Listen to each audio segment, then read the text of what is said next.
라운드 숄더를 교정하려고 시작한 운동 하나가 어깨 통증을 폭발시키는 경우가 있습니다. 열심히 하면 할수록 목은 더 뻐근해지고 어깨는 더 결리고 심하면 통증까지 이어지는 경우도 많죠. 분명 자세를 펴려고 하는 운동인데 왜 하면 할수록 자세가 더 망가지는 것 같을까요? 더 충격적인 사실은요, 많은 사람들이 좋다고 믿고 하고 있는 운동들이 오히려 라운드 숄더를 더 악화시키는 원인이 된다는 겁니다. 안녕하세요, 디스크 구조대입니다. 저는 원래 운동선수 출신입니다. 그런데 운동을 하다가 허리 디스크가 무려 5번이나 터졌습니다. 그것도 10년 동안 같은 자리만 반복적으로요. 그 과정에서 정형외과, 신경외과, 재활의학과, 한방병원, 카이로프락틱 등 진짜 안 해본 치료가 없고요. 재활도 재활 PT, 도수치료, 운동치료, 필라테스, 수영, 걷기, 달리기 등 디스크에 좋다고 하는 거의 모든 건 다 해봤다고 보시면 됩니다. 근데 이 과정에서 제가 얻은 중요한 깨달음이 하나 있습니다. 바로 재활 전문 운동이라고 해서 모든 운동이 무조건 좋은 것은 아니라는 겁니다. 잘못된 교정 운동이 오히려 내 몸에 독이 되고 내 몸을 더 망가뜨린다는 사실이었습니다. 라운드 숄더가 발생하는 원리에 대해서 먼저 알아볼 건데요. 라운드 숄더는 단순히 어깨 문제처럼 보이지만 사실은 하나의 패턴입니다. 이걸 한국어로는 상부교차 증후군이라고 부르고 영어로는 upper cross syndrome이라고 정의하는데요. 핵심 구조는 이렇습니다. 머리가 앞으로 튀어나오고 흉추는 굽고 등은 약해지고 가슴은 짧아집니다. 원래 바르는 포스처가 이렇게 서 있다라고 하면 머리가 이렇게 나가기 때문에 중력에 의한 보상작용으로 목이 먼저 이렇게 휘게 되고 이 무게를 견디기 위해서 원래는 당겨져 있던 등이 이렇게 펴지게 됩니다. 머리가 앞으로 나가면서 등이 점점점 펴지고 가슴이 이렇게 단축되면서 어깨가 말리게 되는 거죠. 이게 이제 라운드 숄더가 생기는 기작이라고 보시면 되고요. 문제는 어깨가 아니라 등에서부터 시작한다라고 보셔야 합니다. 이거를 이제 모르고 접근하면 아무리 운동을 해도 계속 어긋난 형태로 잘못된 근육을 쓰게 되는 거예요.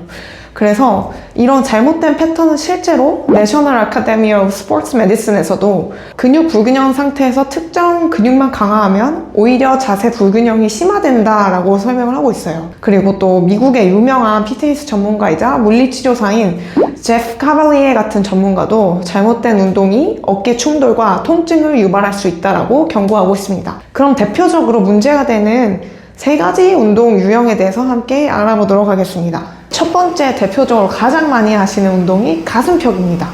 가슴을 펴야지 하면서 억지로 뒤로 젖히는 분들이 많이 계세요.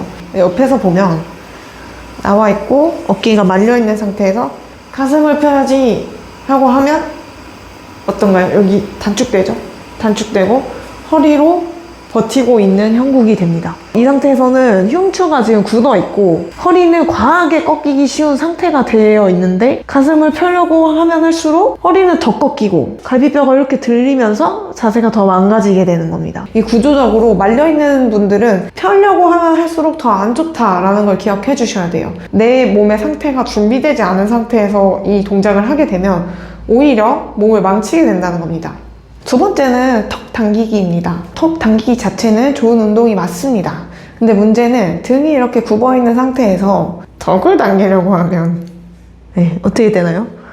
목이 뒤로 밀리면서 경추의 압박이 증가하게 됩니다. 그래서 결과적으로 자세는 그대로인데 목만 더 아파져서 목 디스크까지 발전하게 되는 그런 상황이 생기기도 합니다. 마지막 3번째는 스트레칭만 하는 겁니다.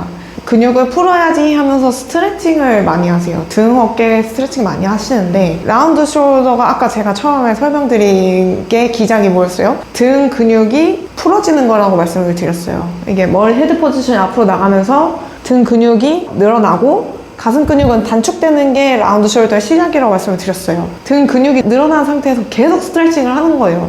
그럼 어떻게 되겠어요? 문제가 해결되는 게 아니라 더 악화되는 겁니다.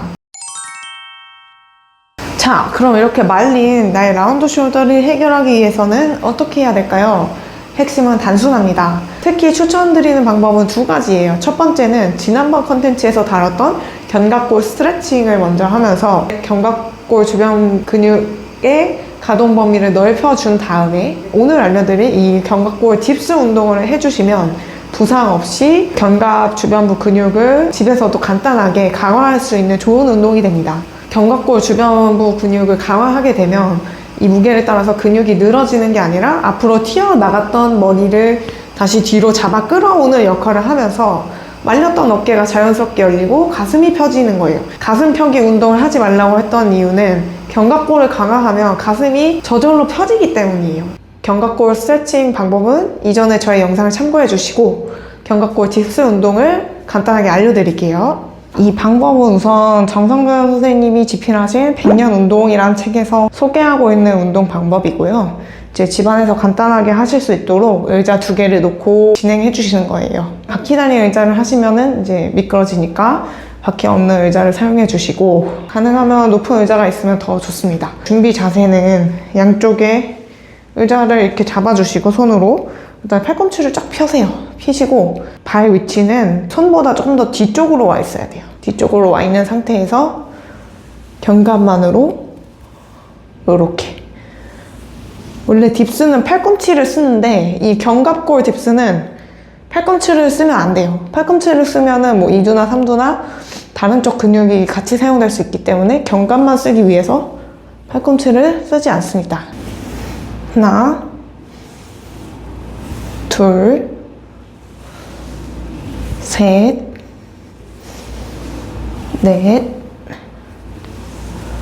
다섯. 이렇게 어깨를 말고 있는 게 아니라 견갑을 쫙 당겨서 뒤로 당겨서 딱 붙여놓은 상태에서 시작을 해요.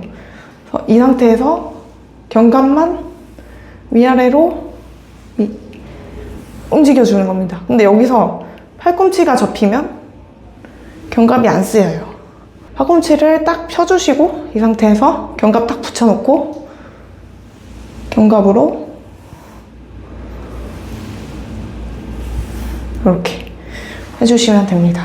오늘은 견갑골 스트레칭과 딥스에 대해서 운동 방법을 알아보았는데요. 알려드렸던 딥스 운동 같은 경우는 하루에 10회씩 한 2주 정도 꾸준히 진행을 하시면 상당히 많은 효과를 보실 수 있다라고 말씀드릴 수 있고, 중요한 거는 어떤 운동을 하느냐보다는 지금 내 몸의 상태에 맞는 운동법이냐, 이게 가장 중요한 것 같습니다. 만약에 이 운동을 하시다가 통증이 있거나 하시다면 꼭 병원에 가서 진단을 받아보시길 권장드리고요. 만약에 불편감을 느끼시면 그 즉시 운동을 중단하시고 원인을 찾으시는 게 먼저입니다. 오늘 준비한 컨텐츠는 여기까지입니다. 디스크 구조대였습니다. 감사합니다.